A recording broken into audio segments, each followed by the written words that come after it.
सिसोदिया के मेल में केजरीवाल जेल में, सिसोदिया के मेल में केजरीवाल जेल में। केजरीवाल का पुतला लगा रखा है मानव चौक में। रोहिणी एमएलए विजेंद्र गुप्ता का जो एरिया है वहां पर, इसीलिए केजरीवाल इस ब्रह्मांड पे धरती पे पहली बार एक ईमानदार आदमी पैदा हुआ, आप भाजपा वाले उसको जीने क्यों नहीं दे रहे हो?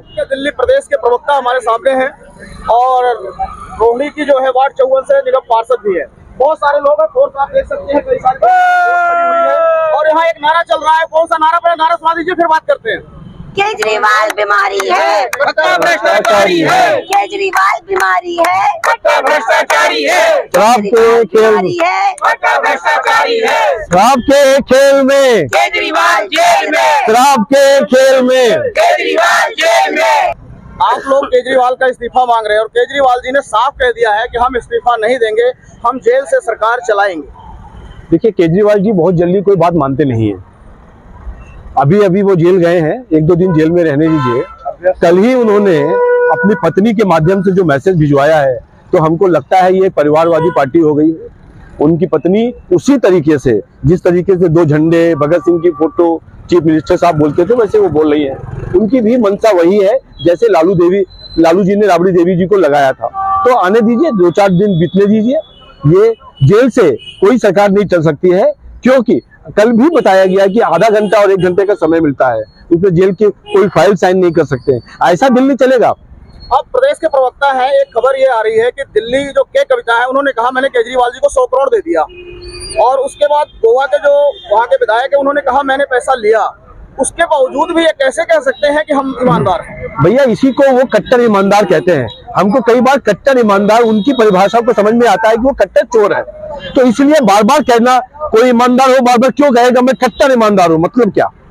मेरा मतलब यह है, यदि के कविता ने कहा कि हम 100 करोड़ दिए, राजन पिल्लई ने कहा कि हमने पैसा यहाँ से गोवा भिजवाया, ये दिनेश अरोड़ा कह रहे हैं कि 31 करोड़ रुपए मैंने दिए, अमन ढुल पैसा लेके पंजाब में बैठ के आए, इतने सारे यदि, और विजय नैयर ने किस बात में फर्स्ट टाइम पे बात करी केजरीवाल से के कविता की, और कहा कि इन्होंने कहा कि इनको पैसा दीजिए, हमारे आदमी है। यदि इतने सारे लोगों के प्रूफ हैं, तो केजरीवाल जी कितना भी कहें कि हम कट्टर ईमानदार हैं, ये कट्टर ईमानदारी उसी तरीके की है जैसा वो कहते थे कि हम आम आदमी हैं।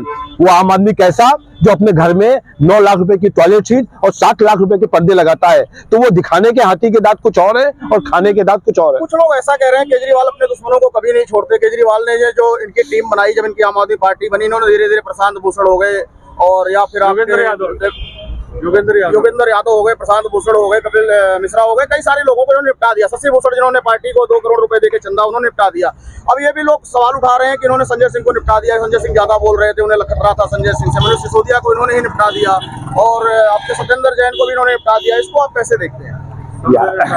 क्या होता, करेला नीम चढ़ा, मतलब एक तो करेला वैसे ही कड़वा होता है और नीम के ऊपर चढ़ के बेल दे दे तो और कड़वा हो जाता है। केजरीवाल जी की तुलना वैसे करी जा सकती है। जो भी इनके साथ रहता है उसको इन्होंने विष दिया है। आप पूरा से लेके अन्ना हजारे से लेके चालू करिए, कुमार विश्वास तक आ जाइए। जिन लोगों ने उनके साथ में काम किया है उनको ही केजरीवाल ने खत्म किया है। उनको वो लोग चाहिए जो नतमस्तक होकर उनकी बातों को मानते रहे। इसलिए मेरे को लगता है कि जो भी व्यक्ति उनके साथ रहेगा वो विष से ग्रसित हो जाएगा और जीवित नहीं रह पाएगा। सर, एक बहुत बड़ी खबर चल रही है, उससे पुष्टि नहीं हुई है, सूत्रों के हवाले से खबर चल रही है, बहुत जबरदस्त वो खबर है। जैसे कि जो इनकी इन्वेस्टिगेशन के जो ऑफिसर इन्वेस्टिगेशन कर रहे थे, उन इन्वेस्टिगेशन ऑफिसरों की इन्होंने इंक्वायरी करवाई है। वो इंक्वायरी इस तरीके से करवाई, जासूसी जिसको हिंदी में कहते हैं, वो जासूसी जो करवाई है, उनके बच्चे कब निकलते हैं, कहाँ पढ़ते हैं, उनकी बीवी कहाँ से निकलती है, कैसे निकलती है, उनके परिवार के। ऐसा फिल्मों में देखा जाता था, जब फिल्म कोई बहुत बड़ा विलन होता था तो इंस्पेक्टर की स्पाइंग करवाता था, जासूसी करवाता था। वो चीजें अब एक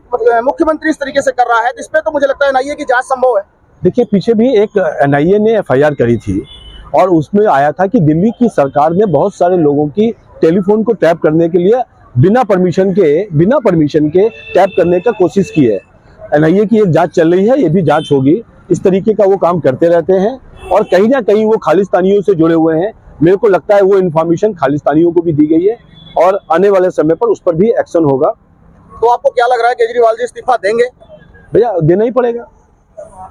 अच्छा, यदि नहीं देना होता तो मनीष सिसोदिया भी शिक्षा मंत्री रहते। कुछ दिल्ली के बारे में बात कर लेते हैं। आप दिल्ली के प्रदेश प्रवक्ता है, तो दिल्ली के बारे में बात करें। हाई कोर्ट ने जो है कल का वर्डिक्ट है, हाई कोर्ट ने कल कहा है कि हमें आपको जेल में डालना पड़ेगा। किसको? सौरभ भारद्वाज जी को। वो जो लैब आई है, जो लैबों के बारे में उन्होंने बोला है कि जो लैब चल रही है, वो लैब में जो ब्लड दे रहा है इंसान यहाँ का, उसकी जो सैंपलिंग आ रही है, जो रिपोर्ट आ रही है, वो बिल्कुल गलत आ रही है। अगर आप इसको नहीं सुधारते तो हम आपको जेल भेज देंगे। आप अपने एटीट्यूड में रहते हैं, आप सचिव से लड़ रहे हैं, उससे लड़ रहे हैं, हम आपकी लड़ाई नहीं देखेंगे, हम आपको जेल में डाल देंगे। कोर्ट इन्हें जेल में डालने की बात कर रही है और ये कह रहे हैं हम दिल्ली का भला कर रहे हैं। दिल्ली वालों को समझ में आएगा।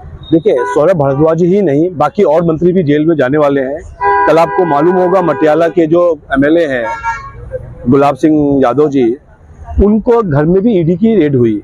ये गुलाब सिंह यादव वही हैं जो पैसा लेके इन्होंने इधर से उधर किया। जांचें चल रही हैं, बहुत सारे एमएलए, बहुत सारे मंत्री जांच के घेरे में हैं। अब एक ही बात लगता है कि ये जो पूरा अली बाबा 40 चोर वाला जो माहौल सुना है आपने, तो ये अली बाबा और बाकी जितने चोर हैं ये एक एक करके जाएंगे। और समय अब आ गया है दिल्ली की जनता को ये बताने का कि किस तरीके से उन्होंने आडंबर करके दिल्ली की जनता को ठगा है, लूटा है। और आज भी एक बात कहूंगा मैं कि दिल्ली की जनता ने ये देख लिया है आने वाले समय पर जिस तरीके से भ्रष्टाचार से जन्मी पार्टियां, जितनी भी आंदोलन से जन्मी पार्टियां भ्रष्टाचार से खत्म हुई हैं, ये भी खत्म होने की कगार पे। बहुत बहुत धन्यवाद हमसे बात करने के लिए। वो हमारे साथ पार्षद भी हैं यहाँ वार्ड 54 की संता जी, इनसे भी कुछ बात करना चाहूंगा मैं। आप पार्षद हैं, इसलिए आपसे एक सवाल है। इससे भी हाई कोर्ट के 4 दिन पहले हाई कोर्ट का वर्डिक्ट है कि हमें एमसीडी भंग करनी पड़ेगी। जो आपकी कमेटी, क्या बोलते हैं उसको, जो कमेटी आज तक बनी नहीं, 1 साल हो गया, धीरे धीरे सैलरी आपके स्कूलों पे मिल रही, स्कूलों की बुरी हालत है, ना तो आप किसी को सैलरी दे पा रहे हैं, ना सफाई कर्मियों को सैलरी दे पा रहे हैं। ये हाई कोर्ट कह रहा है एमसीडी भंग कर देंगे। आप एक निगम पार्षद हैं, कैसे देखते हैं? देखिए, इस बात में कोई दो राय नहीं है कि जब से एमसीडी में केजरीवाल की सत्ता आई है, इन्होंने एमसीडी को भी एकदम नरक बना के रख